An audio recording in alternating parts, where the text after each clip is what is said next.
L'état d'urgence aurait-il déjà trop duré? La Ligue des droits de l'homme et le syndicat des avocats de France montent au créneau. Coup d'envoi du chantier du nouveau site propre de bus sur le cours Lafayette à Lyon. Enfin, nous irons à Villefranche visiter l'exposition que le musée d'Igny consacre aux impressionnistes. L'état d'urgence a-t-il trop duré? C'est la question que pose aujourd'hui la Ligue des droits de l'homme et le syndicat des avocats de France.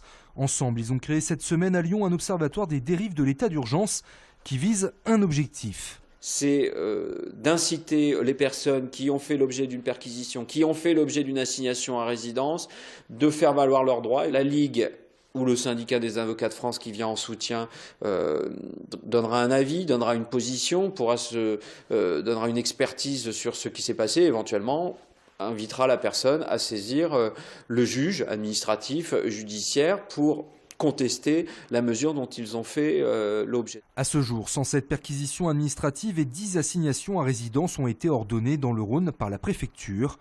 Mais le syndicat des avocats de France estime que l'état d'urgence a fait son temps. Quand on voit, je crois qu'il y a une seule procédure pour terrorisme qui a été ouverte depuis 1 mois et demi à Paris, voilà, on se demande à quoi bon. Ça avait un peu un filet dérivant, ça permet de ratisser large. C'est une mesure de confort, c'est beaucoup plus simple, c'est plutôt bien perçu par l'opinion publique. Voilà, moi ça m'inquiète. Rappelons que l'état d'urgence en France est en vigueur jusqu'au 26 février. Attention, travaux. Depuis le début du mois de janvier, le chantier de la ligne C3 a débuté cours Lafayette. L'objectif est de créer un double site propre entièrement dédié à cette ligne de trolleybus, la plus fréquentée du réseau. Aujourd'hui, on a une forte irrégularité, une faible vitesse commerciale. Donc le principe de mettre le bus en site propre, c'est de fiabiliser et de réguler la vitesse commerciale et de permettre aux usagers d'avoir une ligne fiable en termes d'horaire et de ne pas attendre aux arrêts de bus.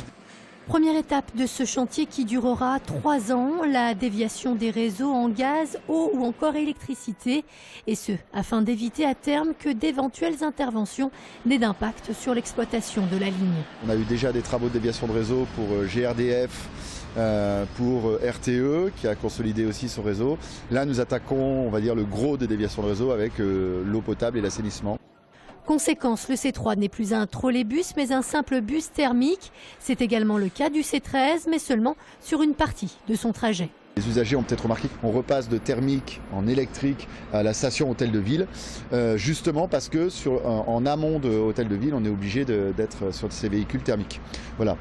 Donc, ce qui explique qu'il y a quelques modifications, on va dire, du matériel roulant pendant la phase travaux, mais c'est la seule. Le service offert aux usagers est bien maintenu pendant toute la durée des travaux. Le coût de ce projet est de 55 millions d'euros. L'INSEE va refaire les comptes en Auvergne-Rhône-Alpes. L'Institut national de la statistique va mener du 21 janvier au 27 février prochain une campagne de recensement. Présentée cette semaine au siège régional de l'institution, cette enquête va concerner 1 130 000 personnes qui seront soumises à un questionnaire en apparence simple, mais de grande utilité.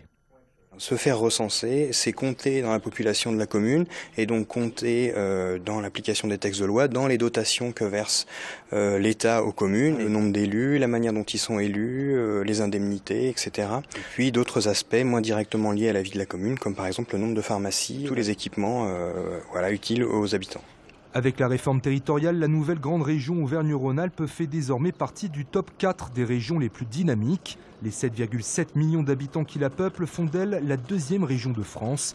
Bien que récente, la fusion des 2 régions a donc déjà des effets concrets. Il y a un impact en termes de politique publique très clairement parce qu'on est une région métropolitaine et urbaine. 85% de la population habite soit dans des aires urbaines, soit dans le contour périurbain. Dans la région Auvergne-Rhône-Alpes, ce n'est plus le cas. Il y a maintenant une partie non négligeable de la population qui habite dans ces communes rurales isolées, qui sont des communes qui connaissent des difficultés parce que la population est vieillissante. Donc ça devient un vrai enjeu de politique publique.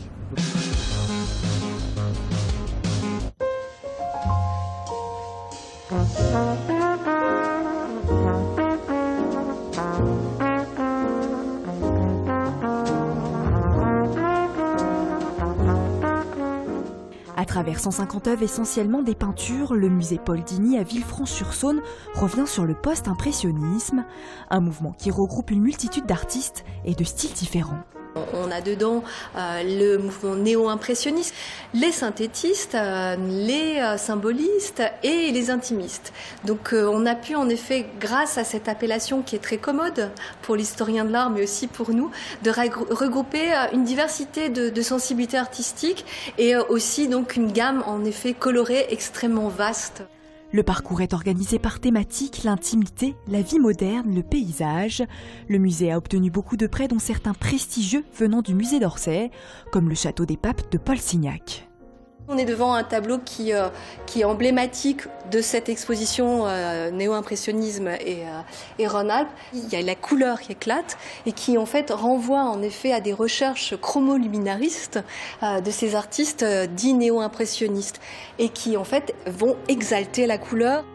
La couleur dans la lumière, c'est le titre de cette exposition à voir au musée Paul Digny, qui met en avant également des peintres rhône-alpins très peu connus. Vous avez jusqu'au 7 février pour aller les découvrir.